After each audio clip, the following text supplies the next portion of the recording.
turabaramukije mwese abakurikira ibiganiro n'amakuru binyura kuri urubuga rw'injyana mu byiza. Nk'uko twabivuze mu kiganiro cyatambutse kuri urubuga ku itariki ya 14 z'ukwa gatanu 2024, ni ikiganiro cyasobanuraga intego n'imikorere by'uru rubuga. Ikiganiro tugiye kubagezaho kikaba ari ikiganiro gikubiye kijyanye n'intego ya gatatu y'urubuga injyana mu byiza. Ni ikiganiro tugiye kubagezaho kikaba kijyanye n'iyo ntego ya gatatu, kikaba gikurikiye kandi ibindi biganiro byahise. Ni ikiganiro cyuzuzanya n'ikiganiro kijyanye n'umuco, cyane cyane aho twarebaga itangira ry'umuryango nk'umuzi kamere w'imbaga y'abantu. Muri iki kiganiro nanone ntabwo turi buze kujya cyane mu ruhande rw'itangira ry'umuryango, ahubwo turavuga cyane cyane ku bijyanye no kumenyana. Niyo mpamvu kino kiganiro cyahawe insanganyamatsiko ivuga ngo kumenya uwo mwitegura kubana kuva agisama. Ni ukumumenya kuva we agisama. Ni gute wamenya amateka ye, amakuru ye kuva agisamwa, kuko nibyo kugira ngo bibe byagufasha. Kumenya rero kumenyana ni kimwe mu nkingi z'ingenzi zubakirwaho urugo muri rusange. Ni ukubera ko nta muhungu mwiza 100% wabona, cyangwa se umuhungu mubi 100% wabona. Nta n'umukobwa mwiza 100% wabona, nta n'umukobwa mubi 100% wabona. Buri muhungu, buri mukobwa, buri wese afite ibyiza byuzuzanya n'ibya mugenzi we. Icyangombwa nuko ari ukumenyana, kubimenya ibyiza ndetse n'ibyo bibi bikaba byagenda bigabanywa. Tuti kumenya uwo mwitegura kubana kuva mu isamwa rye. Muri iki kiganiro ntabwo ntitujya mu iyigamuntu mu byiciro byose uko byakabaye. Turafatamo gusa amwe mu makuru y'ingenzi yafasha mu kumva uko urugendo rwo kumenyana rwakorwa. Ntituri bunatange umurongo ngenderwaho kubera ko buri muntu wese ni ikinege, buri muntu wese arihariye, ariko turavuga amwe mu makuru y'ingenzi ashobora gutuma rwose umuntu yatanga inama cyangwa se yagira icyo avanamo mu gihe arimo arafasha abantu kumenyana. Aha turagira icyo tuvuga rero ku buryo bubi bwo kumenyana kandi n'ingaruka bishobora gutera. Ibitekerezo dutanga muri iki kiganiro ntabwo ari ibitekerezo byacu gusa, ni ibitekerezo twakusanyije ku mbuga nkoranyambaga zitandukanye, ariko nyine ukongeraho nuko umuntu abibona. Reka dutangire twibukiranya ibyiciro by'ingenzi by'ikigero cy'umuntu anyuramo kugeza yitegura kubaka urugo. Icyo cyiciro cyo kubaka urugo nicyo kirangwa no gufata irembo, cya cyiciro twabonye ko noneho ariho itangira ry'urugo navuga ngo riba ribaye. Ibyo rero, ibyo byiciro turi buvugeho ni igihe cy'isamwa, ni igihe cyo gutwita cy'inda, ni igihe cy'ubwana, ubwangavu cyangwa ubugimbi, ubukumi ku bakobwa cyangwa se ubusore ku bahungu. Kumenya umuntu rero ni ukumenya igiteranyo cy'amateka ye yose kuva agisamwa kugeza ku munsi muhuriyeho. Birumvikana ko umuntu ari mugari. Ubwo rero uwo musore n'iyo nkumi nabo ni bagari. Kwemeza ko bamenyana byuzuye byaba ari ukwigerezaho. Imana yonyine n'iyituzi byuzuye.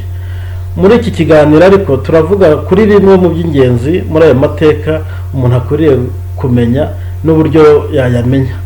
Nubwo bimeze gutyo, ariko ubumenyi bw'ibanze abantu dushobora kubusangira, haba mu guteza ni ukuba bwateza intambwe abantu mu kumenya umuntu no kumenyana. Ntabwo turi bujye mu byiciro byose bya muntu, turagarukira gusa kuri ya nsanganyamatsiko yacu ijyanye no kumenya no kwitegura urugo, ni ukuvuga ngo mu gihe cy'ubusore n'inkumi. Ikindi nanone ntabwo turagaruka cyane cyane ku cyo twamenya cyangwa ku cyo twavuga kuri wa muntu muri rwa ruhererekane rw'ibyiciro by'ibigero umuntu anyuramo. Duhere ku isama rya muntu. Isama rya muntu riba iyo intanga ivuye ku mugabo ikajya guhura n'intanga yo ku mugore. Abahanga batubwira ko intanga ari igiteranyo cy'amateka n'imiterere ya nyirazo kugeza ku isogonda zirekuriweho. Nuvuga ko kugeza kuri iyo sogonda haba ayo mateka yose aba azikubiyemo. Nizo ziba zibitse rero ayo makuru yose mu turemangingo nyabuzima bakunze kwita mu rurimi rw'igifaransa ADN cyangwa mu rurimi rw'icyongereza DNA. Ariko turagaragaza uruhererekane kuko turemangingo tuba tubitse uruhererekane rw'amasekuruza ya nyirazo, ubuzima yari afite, ibyishimo cyangwa imihangayiko yari afite, imiterere y'umubiri, amasekuruza ye, amateka ye, imyemerere ye, imiterere ye mu gihe igikorwa cy'isama cyabagaho n'ibindi. Ahangaha haba hari ibyo yari yishimiye, haba ibyari bimuhangayikishije, haba ibyari ibyifuzo bye n'ibindi byose biba bikubiye mu makuru agize twa turemangingo agize za ntanga. Buri samwa rero riba ryihariye kuko riba ari imvange y'amateka utabona ahandi. Niyo mpamvu ababyeyi babyara abana batandukanye, kubera ko igihe buri mwana yasamwaga kuri iyo sogonda nyine ntabwo ibyaho kubyo kuri iyo sogonda bisa no ku yandi masogonda abandi basamiweho. Bimwe mu byo wamenya rero ko umwana yasamwe ushobora kubimenyera nko ku izina rye, nko ku izina yahawe. Akenshi iryo zina riba ribumbatiye ayo mateka, ku byiyumvo, ku biganiro by'ababyeyi, ku mwanya yavutsemo, niba ari uwa mbere cyangwa se ari umuhererezi. Uwa mbere ari imfura, bakunze kumwita imfura, noneho umuhererezi, ku muryango arimo, ndetse no ku yandi makuru ashobora kugaragaza ko uwo muntu uburyo mbese yari abayeho cyangwa se uko yari ategerejwe, yari akunzwe gutyo. Mu gihe rero cyo gutwita nanone ababyeyi baba barabayeho uburyo butandukanye. Ntabwo buzatuma uburyo babayeho bituma umwana runaka atandukana n'undi mwana runaka. Umwana uri mu nda ahura n'ibintu bitandukanye n'iby'undi uri mu yindi, cyangwa se uwari uyirimo mu kindi gihe. Uko umubyeyi yishimye cyangwa ababaye, ibimuhangayikishije, ibyo afitiye icyizere, uko bakunzwe cyangwa uko badakunzwe n'ibindi. Buri mwana wese uri mu nda ni ikinege. Niyo baba ari impanga baratandukanye kuko ntabwo ibintu byose bibagereraho rimwe. Kuganira k'umusore n'inkumi bishobora kugira icyo bihishura mu mateka ya wa musore cyangwa ya nkumi arimo arabona imbere ye. Arimo arabona uwo musore imbere ye, ariko mu kuganira ashobora kugira icyo bihishura kuko uwo arimo arabona imbere ye si we, si we nyawe, ahubwo uri we ni amateka yanyuzemo cyangwa se yabayeho kuva agisamwa kugeza uwo munsi muhuye. Nyuma yo kuvuka umwana azaba nawe abatandukanye n'undi bitewe n'uburyo yafashwemo, imirire yagize, uko yakiriwe mu muryango, ibyishimo bihari, ibibazo bihari se, inyigisho agenda ahabwa, ibyo atozwa. Buri mwana wese arihariye kuko n'uburyo yafashijwe kwiga, haba mu cyane cyane mu mashuri abanza, uruhare rwa bene wabo n'ibindi bitandukanye bizakubwira uwo muri kumwe uwo ari we. Aha niho buri muntu wese aba agomba gufata umwanya, agafata umwana wese nk'uwe. Buri muntu wese agafata umwana nk'uwe, agaharanira ko imico myiza y'umwana abonye nayo iba ari itera imbere. Reka dufate urugero. Umwana wahabwaga rugari n'iwabo agahora ahutaza abandi kandi ntibamucyahe, niwe waje kuvamo uyu musore cyangwa se iyi nkumi ureba. Ubu uwo musore cyangwa uwo nkumi ariyororobetse, ariko umunsi yongeye guhabwa rugari azerekana ya kamere ye yo guhohotera uwo yumva ko arushije imbaraga wese. Mu kuganira rero uzamvumbura bimwe mu myitwarire ye yari afite ari umwana, umenye ko ntaho yagiye nubwo atayerekana, bityo ube nawe mu buzima bwawe wafata ingamba, washaka ikizaza kimwuzuza kubera ko wasanze ameze gutyo. Mu gihe cy'ubugimbi cyangwa ubwangavu naho ni uko. Wa musore urimo urabona cyangwa ya nkumi yahuye n'imirire, ahura n'inyigisho, ahura n'abarezi, ahura n'urungano, ahura n'abo bakinaga, abamuganirizaga, ibyo yumvaga, uburyo ababyeyi cyangwa se abarezi bamufataga, n'ibindi n'ibintu bitandukanye kuri buri muntu uwo ari we wese, kuri buri mwangavu cyangwa se kuri buri ngimbi, buri wese birihariye. Ibyo rero byamugize uwo ari we, uba atandukanye n'uwundi. Twibuke ko muri iki kigero ariho imisemburo ijyanye n'imyanya myibarukiro ariho ibirimo irarwanira kugera ku kigero cy'ubukure. Rimwe na rimwe itera umuhungu cyangwa umukobwa ushaka gukora isuzuma.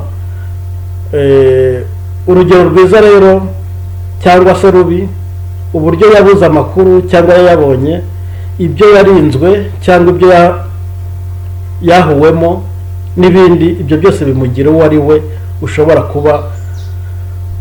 ashobora kuba atandukanye n'uwo urimo urabona. Uwo urimo urabona bashobora kuba bitandukanye. Ibyo byose rero bimugira uwo ari we.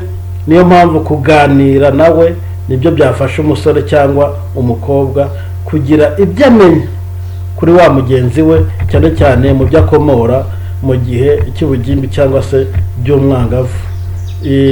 Ibimwuzuza, ibyirukanana ndetse n'ibitakwihanganirwa, icyo gihe bakaba babimenya. Uvuye mu bugimbi cyangwa ubwangavu yinjira mu cyiciro cy'ubusore cyangwa ubukumi, aricyo cyiciro gitangira icyiciro cy'abantu bakuru. Twakwibaza tuti mbese ubusore cyangwa ubukumi bivuga iki, bitangira ryari, birangwa n'iki? Abashakashatsi benshi urebye mu iyegamuntu bahuriza kuba ubusore cyangwa ubukumi ari ikigero gitangira icyiciro cyo kuba umuntu mukuru, kikaba kiri hagati y'imyaka 20 na 21. Ni ikigero rero kirangwa mbere na mbere no kuba imyanya y'imyibarukiro yo ari ingimbi cyangwa yari umwangavu yamaze gukura bihagije, kandi mu bijyanye n'imibereho uwari ingimbi cyangwa wari umwangavu aba yagize ubushobozi bwo kuba yakwibeshaho akoresheje imirimo akora, kandi akaba yashobora no kubona icumbi mu bushobozi bwe. Ni umuntu uba urangwa no kuba yirengera ingaruka z'ibyemezo afata mu buzima bwe. iki gisobanuro gitandukanye no kuba umuhungu cyangwa se umukobwa yageze ku myaka imwemerera kugira uburenganzira mu rwego rw'amategeko rwo kwifatira icyemezo, icyo bita mu rurimi rw'igifaransa age majeur. Mu Rwanda iyo myaka ni 18. Kuba rero umusore cyangwa inkumi ni icyiciro cyo gitangira kuba umuntu mukuru, kandi twabonye ko kiri hagati y'imyaka 20 n'imyaka 21. Ni ngombwa rwose ko twasobanukirwa ko uwashaka umugore cyangwa uwashaka umugabo munsi y'iriya myaka n'iyi tegeko ryaba ribimwemerera abahombye ibyiza yakabonye mu cyiciro cy'ubusore cyangwa cy'ubukumi bwe. Kandi uretse igihe nta kundi byagenda kandi bikaba biteganywa n'itegeko, imyanya myibarukiro ye iba itarakura bihagije abayipfubije. Rero ni nko gufata ibishyimbo bitetse ukabijabura ukabirya bikiri ibipfubwe. Yego nabyo biraribwa bitewe n'ikibazo cyaba gihari, ariko rwose ingaruka zitari nziza nizo zikurikira. Wabona rero nk'ibyo bishyimbo by'ibipfubwe ubirya ari uko inzara yarigiye kukwica ku buryo baguhamba, niko navuga, ariko ntago wabona ubirya ugifite ubundi buryo bw'uko wategereza.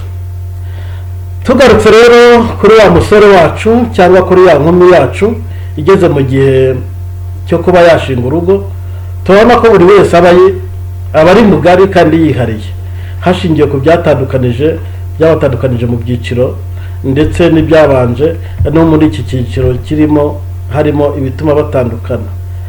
Buri wese kugira ngo abe umusore cyangwa inkumi yarazamutse ugasanga amahirwe arateguye yo kumufasha kubona wa murimo, kubona imitungo, kubona ubushobozi, kubona akazi n'ibindi bitandukanye.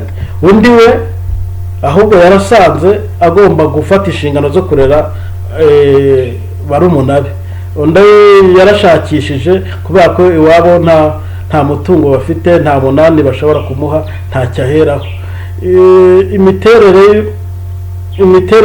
y'ibyo afite niba hakomoka byose ugasanga ni ibintu bibiri bitandukanye. Umuntu rero uri kubona imbere yawe, umuntu muri kumwe, uwo musore cyangwa se iyo nkumi, imiterere ye ni uwanyuze muri bya bindi byatumye amera uko ari nyirizina. Niyo yaba agerageza kubiguhisha, ashobora kugerageza kubiguhisha kubera ko azi ko utabikunda cyangwa se byaguteza ikibazo.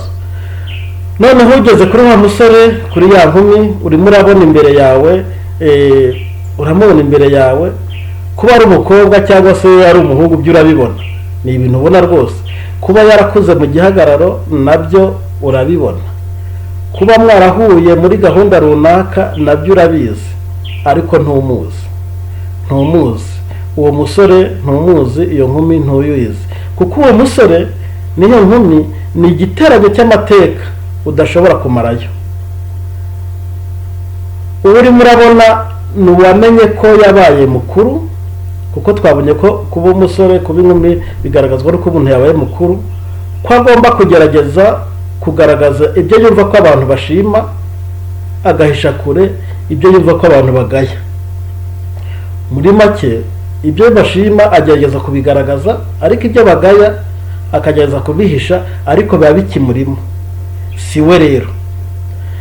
Abanyarwanda mu mugani mugufi baragize bati ubwiza bw'intobo ntibuyibuza kurura. Aha bashaka kuvuga ko igikenewe ni ukugerageza kumenya ibigize umuntu mu mateka ye cyangwa se ikintu mu mateka yacyo, kurusha uko wareba inyuma cyangwa se uko wareba mu isusire. Ni ukuvuga ko amateka agize umuntu kurusha kureba umuntu nyirizina, kuko niba umuntu ukeneye ibitarura ukayobera ku ntobo ubona ari nziza inyuma bizakugora, ariko niba ukeneye ibirura, kubera ko twabonye ko ibintu bikurura, niba wowe ukeneye ibirura ukayobera ukajya ku ntobo, uzasanga intobo imbere irura, kuvuga ko ni nabyo ukeneye. Nubwo abandi bantu baba bavuga bati ariko uriya muntu kuki agiye kuri uriya kandi ameze gutya imbere wenda ararura.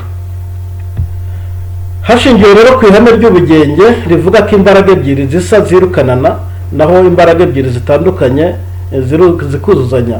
Urukundo rushingira kuri izo mbaraga ziri mu muntu zo gushakisha ikinyuranyo cy'izo ziri cyo. Iyo rukuruzi niyo Imana yashyize muri buri kamere y'ibintu na buri kamere y'abantu. Byumvikane ko urukundo rwashingira ku ishusho umusore cyangwa umukobwa arimo aragaragaza rufite amahirwe make yo guhura n'aya mateka amugize. Wenda yatiye imodoka kugira ngo akwemeze, wenda yambaye ibintu imbere kugira ngo agire igihagararo, ibyo bita amataye meza, wenda yitonze kuko azi ko udakunda umuntu ukarira abandi n'ibindi. Gusa nta kugira impungenge, Imana ni igitangaza. Yaremye umuhungu runaka imunyuza mu mateka atandukanye n'ayo mukobwa nyirakanaka, ku buryo buri wese ashobora kubona ufite ibimwuzuza, ibimukurura ndetse ibikururana n'ibimugize. Buri wese ashobora rwose kumubona, kandi Imana mu gihe gikwiye irabahuza. Tukibaza tuti yamubona ate, yamumenya ate? Niba imbaraga ebyiri zitandukanye zikururana, zakururana zite hehe? Ni gute bazamenya ko iby'ibanze bahuriyeho n'ibyo batandukaniyeho bagomba kuzuzanyaho? Ikibanza umusore n'inkumi baba batandukaniyeho ni igitsina. Niyo mpamvu nta bushakashatsi bukorwa kugira ngo umuntu amenye ko uriya ari umukobwa, kuriya ari umuhungu. Ni ibintu byigaragaza mu byiciro byose, mu mateka yose, kandi Imana ko yaremye umuhungu mu mateka yose, mu byiciro byose niko ameze, ni umuhungu umwe. Uko yaremye umukobwa ni umukobwa mu mateka yose, mu bihe byose. Ikintu cya mbere cyo kwirinda ni ugushaka kumenya ngo uriya muhungu mu buhungu bwe ameze ate, uriya mukobwa mu bukobwa bwe ameze ate. Abahanga bajya inama ko uramutse ufite amatsiko y'uko umuntu yaba ari muzima wayamarwa na muganga, kuko uretse icyemezo cyo kwipimisha ubwandu bw'agakoko gatera sida, abakundana bashobora no kwipimisha ibindi bizamini bibafasha kumenya uko bahagaze mu buzima bw'imyororokere cyangwa se nk'imiterere y'amaraso yabo, cyane cyane mu byo bita resisi n'ibindi. Kuba rero wakwibeshya ugashakishiriza amakuru mu mibonano mpuzabitsina ni akaga gakomeye, kuko ubushakashatsi bugaragaza ko nyuma y'icyo gikorwa cy'imibonano mpuzabitsina buri wese aba ameze nk'uwacitsemo kabiri, agizwe n'igice cye n'icyavuye kuri mugenzi we. Tekereza rero igihe gahunda yo kubana yaba itabayeho, ko twaba dufite umuntu ariko uwo muntu akaba ajugunyanza ahantu hatandukanye, twamwita ajya kumera nk'igishushushungwe, kuba ko ntabwo uwo muntu muri rusange aba ari aho ngaho umubona. Niyo mpamvu n'ibyago byinshi n'ibibazo byinshi bishobora kugwirira umuryango, abantu, kandi kubera iyo myitwarire. Murabona ko rero mutandukanye, abantu batandukanye, umusore n'inkumi batandukanye, cyane cyane ku gitsina no ku mateka. Gusa icyiza gihari ni uko noneho mu kuganira ushobora kumenya wa muntu, kuko we ashobora no kuba atiyizi. Tugarutse kuri rya hame ry'uko mu bugenge by'uko ibidasa bikururana, mbere na mbere muzakururana kubera ko umwe ari umuhungu undi ari umukobwa. Ni ukuvuga ko umuhungu ukurana n'umuhungu cyangwa se umukobwa ukurana n'umukobwa biba byabaye ikibazo, biba byabaye akaga rwose. Baba ririya hame rya mbere riba ryapfuye kubera ko ibyo gukururana no kugira biba byapfuye muri rusange. Ikindi, icya kabiri, amateka yubatse muri buri muntu aba afite ibyo yubatsemo bitandukanye n'ibyo yubatse mu wundi. Niho uzumva uko gukururana kuza. Turebe ko uyu muntu ubona nyirizina atari wowe, ntabwo ari wowe urimo kubona, ahubwo umuntu nyirizina muri kumwe cyangwa umusore muri kumwe cyangwa inkumi muri kumwe ni amateka magari. Gukururwa rero n'amafaranga afite gusa ukaba utayafite, kumenya ko ayo mafaranga ashobora kuba ntahahuriye nawe, wenda yagujije, yatiye, ndetse ashobora no kuba yayibye n'ibindi. Nukururwa n'imiterere ye nabyo menya ko ushobora kuba ntahahuriye nabyo. Yariye vitamine nyinshi kugira ngo muri iyo minsi amere gutyo, yanyweye imiti se, yaribagishije, afite ibyo yambariyeho bimuha igihagararo ukunda n'ibindi. Urumva ko kugukurura gutyo watungurwa. Yego ibyo bizabanza bigukurure, ariko no gutera intambwe ukamenya wa musore cyangwa se ya nkumi ushaka gukundana nawe ninde. Ugomba, iyo uganiriye nawe wumva yanga iki? Ese wumva afite iyihe myumvire ku mubare w'abana mwabyara? Iyo uhuye n'ikibazo cyane cyane agitewe n'uwo afiteho ububasha cyangwa rutabyitwara amate, imisengere ye ni iyihe? Imicungire y'umutungo cyangwa ya konti uko abyumva, niba mwafatanya cyangwa niba buri wese yagiriye, ni iyihe? Ese hari aho yumva mugenzi we atagera, bya bindi bita mu gifaransa vie prive, hari aho, cyangwa se mu cyongereza private life, hari aho yumva atagera? Abo mu muryango we bagufata gute? Ni iki kuri wowe ubona ko kimubangamira cyangwa se yanga? Ni ibindi. Gusa icyo kwitondera ni ukwirinda kubigira ikibazo ubaza mugenzi wawe, kuko ashobora kugerageza kugushushanya akajya mu ruhande rwakunezeza, nyamara ariko nyuma ukazasanga atari byo. Ahangaha ni ukuhitondera cyane.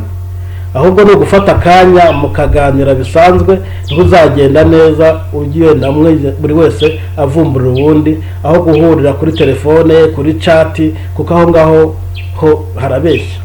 Ikindi umusore cyangwa inkumi yakwirinda ni ukuvuga ngo iki kibazo ndakimuhisha cyangwa iki kintu kimuhisha, kuko nakimenye yanyanga. Nakwanga ntazaba ari uwawe, ntazaba ari ukuzuza, kuko ukuzuza n'ukururwa n'ibyawe, nawe ukakururwa n'ibye. Ikindi cyo kwirinda ni ukuganirira ahantu habaho urwaho rwo kurya ubukwe bubisi. Birumvikana ko nubwo mugomba kuganira, ariko kwa kuba umwe umuhungu undi ari umukobwa, ari ibintu bikururana, bisaba rero ko mbere na mbere buri wese abigira intego ko adashobora kurenga umurongo, kandi nanone agashishikaza na mugenzi we kutawurenga, gutyo bakirinda kandi bakaba bajya ahantu koko habafasha. Mu gusoza iki kiganiro twavuga ko buri muntu wese ni mugari, kandi hari ibyo afite n'ibyo abura, hari ibyiza n'ibibi. Ibyo afite bikurura ibyo abura kuri mugenzi we, ibyiza afite bikabyazwa umusaruro, naho ibibi bikagenda bigabanwa bikihanganirwa, bityo urugo rukaba urwo kumenyana, gukundana no kwihanganirana. Musore nawe inkumi, ntuzishore mu mibonano mpuzabitsina ngo urashaka kumenyana, kuko uzaba urimo urisandagiza ahantu utazashobora kujya kwiyanura.